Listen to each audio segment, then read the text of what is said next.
Hello people, welcome back into this channel. So today we will talk about iPhone and we will unlock the iPhone widget on this session. So here the iPhone widget that can help you predict the weather of the day or tomorrow is the weather widget. You just need to tap your screen until the application starts to be shaking, and then you just need to go click the plus button on the left corner, and then you just need to scrolling down until you found weather,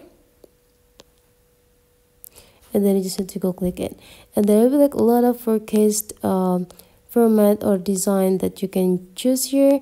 So you just need to pick which format that you want to have, and then you just need to go click add widget, and now you already got it, and then you just need to go click done.